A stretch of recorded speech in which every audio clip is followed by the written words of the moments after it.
BioBioChile.tv presenta la entrevista de Tomás Mochati desde CNN Chile.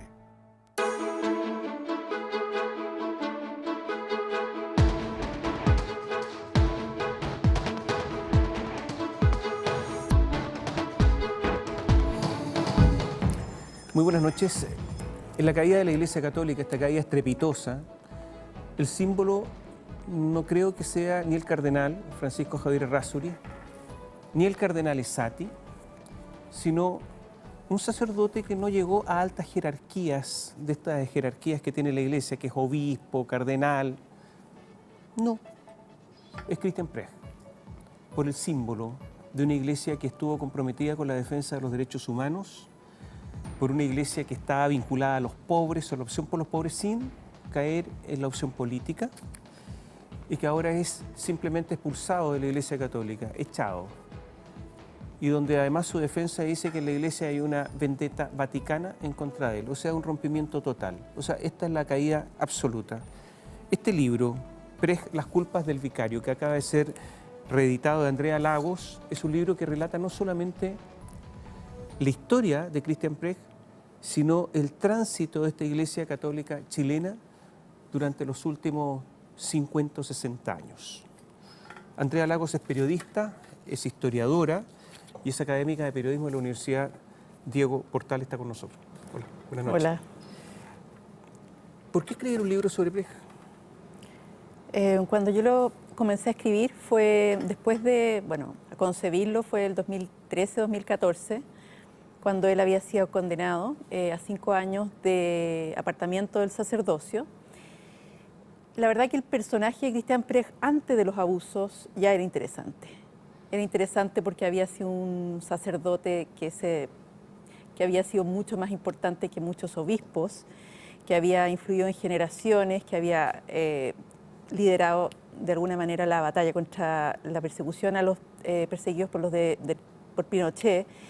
Y cuando se cierra el círculo y se descubre que él había abusado de menores y lo prueba el Vaticano y lo castigan, yo dije, se cerró el círculo de lo que es, de la historia de lo que hablabas tú, de la historia de la Iglesia chilena con sus etapas. Y Christian, para mí, era la persona que más, o mejor, o peor, finalmente lo reflejaba. Este libro es difícil de escribir. ¿Por qué? Porque un personaje que ha tenido tantas etapas en su vida, tuvo incluso tuvo dudas de su vocación religiosa, se retiró del seminario, después volvió, etcétera, etcétera. Un personaje que algunos dicen es muy valiente, parece que no era tan valiente, no tiene temor, tiene muchos temores, un señor que entra en depresión, etcétera. Difícil de escribir este libro para ser equilibrado en cada etapa de Prech hasta su caída, también equilibrado en la caída. ¿Cómo se hace? Es muy difícil, sobre todo porque cuando tú empiezas a hablar con diferentes círculos de personas y obviamente hablas con el círculo cercano, y lo que más te dicen es ¿hasta cuándo lo tocan? Déjalo tranquilo, ya lo castigaron, va a purgar sus culpas en la tierra y ya. Pero además es difícil no obnubilarse por ciertos periodos de su vida. Y solamente uno puede bajarlo cuando se da cuenta que hay gente cercana, por ejemplo en la etapa de la vicaría, donde cuenta la humanidad de Christian. Estoy hablando antes de saberse los abusos. Cuenta el temor que él tenía, que nunca dormía solo, que siempre estaba asustado porque le iba a hacer algo a la CNI, que se deprimía, que a veces desaparecía de la vicaría por días porque no podía dar la cara, no podía estar ahí, le daba susto hacer algunas gestiones. En general, en todas las etapas fue encontrando humanidad y además lo conocí. Aceptó hablar conmigo por lo menos en 8 ocasiones y ahí uno podía contrastar y podía por lo menos ponerle cara positiva o negativa a ciertos periodos de su vida. A mí me llamó mucho la atención al final, a partir de los abusos, la incapacidad que él tiene de pedir perdón o de reconocer algo. Ese fue el periodo más complicado de tratar para mí porque era tan fácil, yo dije, ya cuando estaba caído, pedir disculpas realmente, no como las pidió él. Él dijo, quizá yo pude haber molestado, quizá nunca cometí delitos. Esa parte es con la que mucha gente que estaba cerca de él tampoco se reconcilió nunca, incluso hoy. Y ahí es donde la gente se separa. Hay muchas personas que hoy día todavía lo que se preguntan, lo que se enojan no es que lo hayan necesariamente expulsado, sino que lo hayan expulsado antes de muchos otros, como lo que hemos hablado. ¿Cómo era, a ver, cuánto cambió la imagen de Precht después de que lo conociste personalmente? Después de estas largas 8 entrevistas, porque es mucho tiempo. Sí. Entonces pudiste percibir gestos, actitudes, reacciones a alguna pregunta. ¿Cómo lo pensabas que era antes y cómo piensas que es ahora? Él es una persona muy sencilla, que estaba bastante más golpeada al principio, cuando comencé las entrevistas, que después de 2 años y medio que las terminé, porque le quedaba mucho menos tiempo y él pensó que iba a volver a su vida ideal de cura de bajo perfil viviendo en el sur. Pero yo pensé, él es una persona muy llana, que te trata como de tú a tú, pero él además es una persona que yo me fui dando cuenta la vocación de poder que tenía él.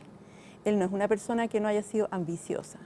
Eso no lo muestra, pero tú vas viendo la historia, vas viendo las personas que la rodearon y cómo se fue moviendo y te das cuenta que de repente él es capaz de decirme, yo cuando era vicario pastoral de diferentes cardenales, yo pescaba y ponía en una sábana, en una pared y decía qué cura o qué vicario se va a ir a cada lugar. Y yo era la persona encargada de decírselo. Yo además, por ejemplo, Fresno era una persona muy tímida, yo le dije, yo voy a ser su vocero, usted acepta. Él siempre quería estar arriba, él nunca lo dijo, pero él siempre demostró con los actos que quería estar arriba. De hecho, tú cuentas acá en el libro que estuvo solamente en 2 parroquias en toda su larga carrera. En 2 parroquias, una duró casi nada porque ahí fue, digamos, lo acusaron de acoso, de abuso, perdón, y al principio estuvo en una en Puente Alto. Sí, en el inicio de su carrera. Claro, muy poco tiempo. A ver, José Salaquet, conocido abogado de derechos humanos, lo describe y dice, la persona de signo Libra, recurre a eso, el de Cristián, se caracterizan por buscar la igualdad, la justicia y sabe moverse con diplomacia. Sin embargo, son personas muy inseguras, 2 pasos para adelante y 1 para atrás. ¿Así es? Bastante. ¿Un inseguro? ¿Un temeroso? Él es temeroso, es inseguro. Él, por ejemplo, con José Salaquet fue muy clara esa relación, porque José Salaquet, cuando estaba en el Comité Pro Paz, a él lo tomaron detenido y, a diferencia de lo que uno hubiera pensado, era mano derecha de Cristián en el Comité Pro Paz, nunca lo fue a ver a la cárcel y estuvo cerca de 7 meses antes que lo exiliaran, nunca lo fue a ver a la cárcel. O sea, José Salaquet estaba trabajando con él, lo toman preso, Sí. está en el Comité Pro Paz que está dedicado a defender a las personas que sufrían Sí. atentados a los derechos humanos y no lo va a ver. No lo va a ver. ¿Hay alguna explicación? Él da una explicación acá, pero débil. Él dice, no, lo que pasa es que, no me acuerdo ni siquiera ya la explicación que da. Yo me acuerdo que le mandaba saludos, el cardenal alguna vez me dijo mejor que no. Ese tipo de actitudes él las tiene. Yo se las asigno al temor y a la necesidad como de sobrevivencia que él tiene y que siempre la mostró durante toda su existencia. Es muy raro, esas actitudes son muy raras. Ahora tiene actitudes que son como más de rabia.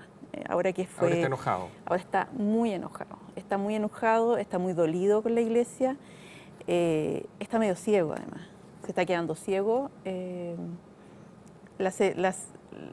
Esa ceguedad, digamos, yo creo que la está haciendo ver poco lo que tiene que hacer con el fin de su vida, de su vida como persona, porque ya no es sacerdote.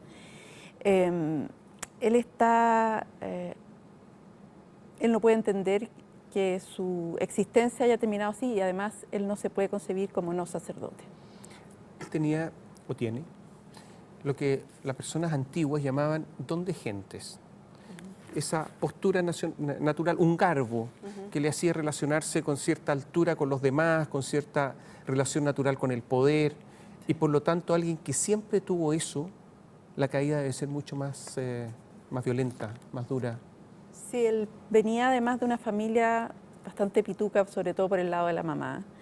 estuvo en un buen colegio, estudió, sabía muchos idiomas, una persona bastante pulida intelectualmente, es una persona que puede llegar y hablar en misa en Estados Unidos y hacerlo bien. Siempre era chico y era grande. Él siempre tuvo cara de obispo y nunca lo llegó a hacer. ¿Por qué no lo nombraron obispo? Hay diferentes versiones. En ese momento yo traté de descubrir si había algún conocimiento de parte de organismos de seguridad del tema de abusos sexuales. Nunca logré conseguir nada en ese sentido, pero habían enemigos cruzados. Ahí sale, por ejemplo, el ex arzobispo de Talca, González, que tenía mucha rivalidad con el cardenal Silva. El cardenal Silva Enríquez era como el padre político de Cristian Prech. Y de alguna manera González le truncó la carrera diciéndole a Sodano, usted no lo puede nombrar, y él influyó. Y también la vicaría. Hay gente que dice el paso por la vicaría lo quemó. Y en el fondo por eso lo saca en algún momento el cardenal de ser vicario, pero no, pasan unos años y nunca lo... Vamos a hacer un alto, te voy a dejar la Sí. pregunta planteada. Leo algo acá, un testimonio. Con el paso del tiempo quedé con la idea de que Prech está enfermo, no es capaz de darse cuenta de su conducta. Era un animal al acecho, un depredador. Un depredador. Ortega, se refiere al cura Ortega, proveía a los jóvenes y él los utilizaba. Prech no es lo mismo que Caradima, pero tiene una enfermedad. ¿Cómo se explica a una persona que defiende los derechos humanos y viola los derechos humanos en su vida privada? Volvemos en un instante.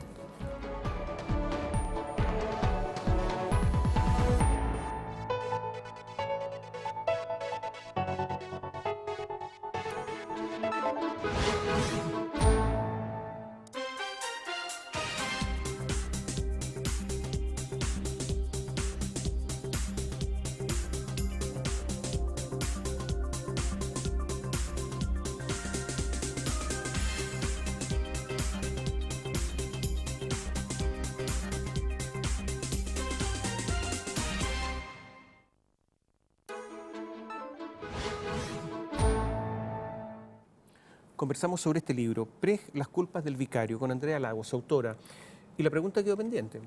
¿Cómo alguien es capaz de abusar en su vida privada en forma brutal, incluso con menores de edad, y defender los derechos humanos con tanta pasión en la vida pública? Yo creo que en el caso de Cristian Prech, él tenía un problema de sexualidad personal, no asumía. Él niega ser homosexual, pero las conductas que él tiene con jóvenes al menos, menores y mayores de edad, ratifican que él por lo menos no estaba claro respecto de hasta dónde llegar en sus relaciones con los jóvenes, y siempre son hombres. No entiendo cómo una persona que le importan tanto las personas que son agredidas puede además abusar de menores. Pero ahí, en el fondo, es por eso que escribí el libro, para intentar retratar a este personaje más que descubrir por qué hace las cosas. Un personaje contradictorio, desde ese punto de Totalmente. vista, totalmente, ¿no? O sea, a mí me parece este es un personaje mucho más interesante que Caradima, por ejemplo. Caradima, encontrar las luces es casi imposible. Mientras que a este personaje uno le encuentra las dos caras todos los días que lo conoce. Ascanio Cavallo escribió: si todos los que se ampararon en el coraje de Prech creen ahora que fue un traidor, entonces toda la defensa de los derechos humanos puede ser una gran tradición. Pero esto es un oxímoron. Hay gente que está viva gracias a esa lucha. Más bien, entonces dice, hay que aceptar que la turbulencia de la condición humana estaba tocando uno de los flancos más dolorosos de la historia reciente. Bueno, ahí estás diciendo que el bien que hizo él se puede transar con el mal y podemos llegar a un equilibrio. Yo creo que el mal acá es mayor. No estoy de acuerdo, respeto mucho, de hecho Ascanio fue una fuente muy importante de mi libro por el conocimiento que tiene de la Iglesia, pero creo que el trabajo que hizo Cristian Prech en el tema de derechos humanos no lo exime de culpabilidades en los abusos. Un hombre débil y abusador, es un abusador, de eso ya no cabe la menor duda, pero débil porque tiene tendencias a la depresión, de hecho se deprimía y desaparecía, no días, meses a veces de sus oficinas, con harto alcohol además, ¿no? Ajá. De repente- Yo no puedo decir que es alcohólico porque tengo que tener un certificado médico, ¿entiendes Sí, tú? sí. Pero ahí, Pero yo puedo decir con harto alcohol, por ejemplo. sí, sí, sí. Bueno, para el whisky y en cantidades. Pero además tenía, no sé si hay secciones en el libro donde se cuenta todo este grupo que era Miguel Ortega, él y muchos jóvenes, y a los jóvenes les dan alcohol y son menores de edad, en torno al colegio, al seminario menor. Él es una persona que tiene muchos defectos, que no se los vimos antes, pero que lograba que los defectos se vieran menos, porque tenía un aura. Era una persona que era un hechicero con la gente, es una persona con un carisma impresionante, no tanto ahora porque está muy golpeado, más acabado, pero los jóvenes eran capaces de aceptar cualquier cosa con tal de estar cerca de él y decir que eran amigos de él, decir que eran seguidores, que él los invitaba a su casa, los invitaba, no sé, al campo de Eugenio Ortega, no, No, ya se me fue ya, a mí también. el sacerdote Ortega. Sí. Entonces se formaba una relación que era horizontal, pero que donde el cristiano se aprovechaba de esta relación de cercanía y de esta admiración que sentían los cabros. De Miguel Ortega. Miguel Me Ortega, soplaron, perdón. me soplaron a mí. Sí. Oye, dato, era tal el prestigio que los jóvenes acercarse a él les daba prestigio a ellos por tener esta relación y él se aprovechaba de eso. Algunos se preguntaban, tú lo cuentas aquí en el libro, ¿cómo es que ahora se dan cuenta, ¿no? ¿Cómo este señor que estaba tan ocupado en la Vicaría de la Solidaridad tenía tiempo para nosotros? Claro. Claro, ahora se dan cuenta que había otro interés, Otras pulsiones, como otras se dice. pulsiones. Andrés, Gonzalo, Esteban, Eduardo, algunos son nombres ficticios, algunos. ¿Qué sensación te dejaron las víctimas? Las víctimas tuvieron demasiados años callándose, muchas de ellas fueron casadas por Cristian, sus hijos fueron bautizados, iban a su casa, pero lo que sucedió con Caradima los hizo empezar a juntarse y empezar a conversar de lo que les pasaba. Y terminaron muy, muy enrabiados. Hay algunos que terminaron peor que otros. Hay algunos que siento que lo tienen más asumido y dicen, la verdad que este uno es un cura que se desubicó, yo hice la denuncia para que no hiciera lo mismo con menores que podrían ser mis hijos, pero hay gente hay una persona que no quiso hablar conmigo, que el abuso fue cuando tenía como 14 años, en los años 60, que me dicen que esa persona, yo hablé con cercanos a él, terminó muy traumatizada. A ellos les da pena porque lo que les da más pena es sentir que era un ídolo y que ese ídolo se aprovechaba de su situación. Me llamó la atención del sacerdote tan conocido, tan defensor de derechos humanos, tan defensor de los pobres, Mariano Puga, que lo acusa y después se retracta. Sí, Mariano Puga fue muy raro. ¿Qué le pasó? Es que Mariano Puga conoció a un supuesto abusado por Cristian Precht, que después él terminó siendo un abusador y terminó encarcelado, y él era un diácono. Yo creo que todavía Mariano Puga está con dudas, pero era muy cercano a Cristian y Cristian logró de alguna manera que él cambiara su testimonio. Da lo mismo, porque el testimonio fue cambiado 2 años y medio después, ya estaba castigado en primera instancia Cristian, en la primera vez. Pero yo creo que Mariano Puga tenía la certidumbre de que había algo en Cristian y contó una situación que le contó esta persona que no tenía mucha autoridad moral, porque terminó siendo un abusador él. Y después cambió porque tenía una relación de mucha amistad. ¿Fue protegido por la jerarquía eclesiástica? Sí, o sea, en la primera instancia por Esati sí. Esati, primero que nada, recibió 2 cartas por lo menos, o una carta y un mensaje con abusos. No los tomó en cuenta. Después le hicieron la investigación.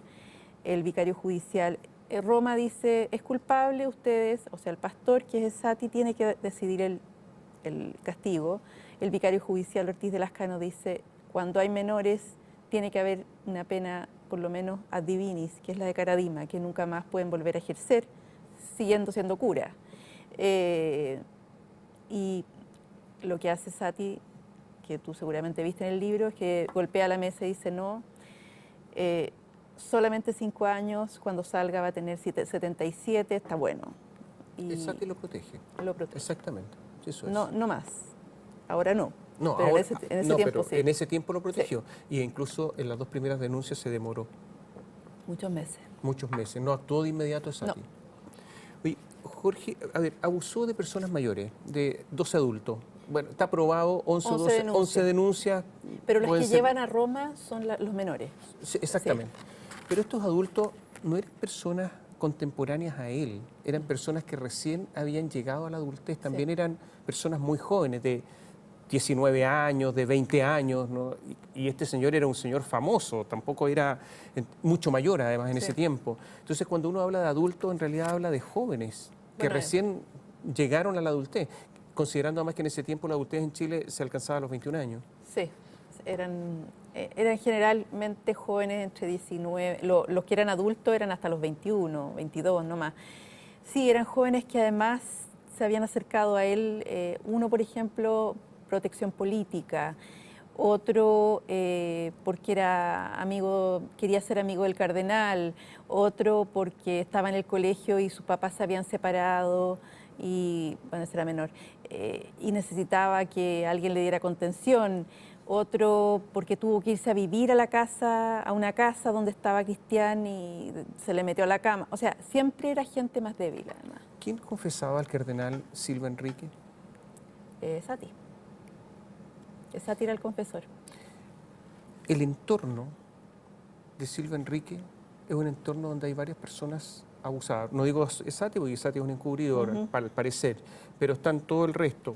Y Preje era muy cercano, recordemos, a Silva Enrique. Sí. Ortega también, etcétera. Luego Eugenio Silva, Chino Díaz, que...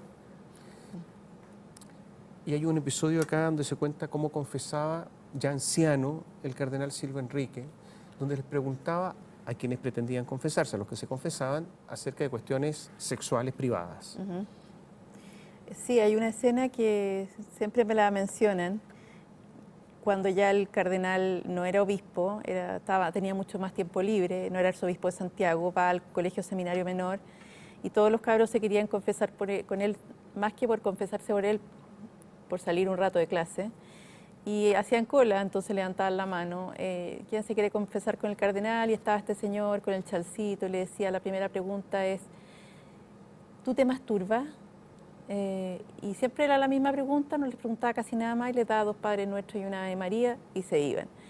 Esa conducta de preguntar era de eso, sobre todo una persona que tenía esa estatura moral, era muy extraña. Y cuando se ven los abusos posteriores de Cristian Preje, los del caso Maristas, siempre hay los 2 que lo denuncian en la justicia, y en los 3 casos siempre están durante confesiones. Entonces, y siempre hay preguntas sobre la masturbación. Hay como un patrón común. Gracias por estar con nosotros. Y a ustedes, gracias. Este libro relata, como diría un abogado, circunstanciadamente, o sea, en detalle, abusos de Cristian Preje, pero también en detalle lo que hizo durante la dictadura del general Pinochet. O sea, es una descripción completa del personaje, con sus luces y sus profundísimas sombras. Buenas noches, gracias.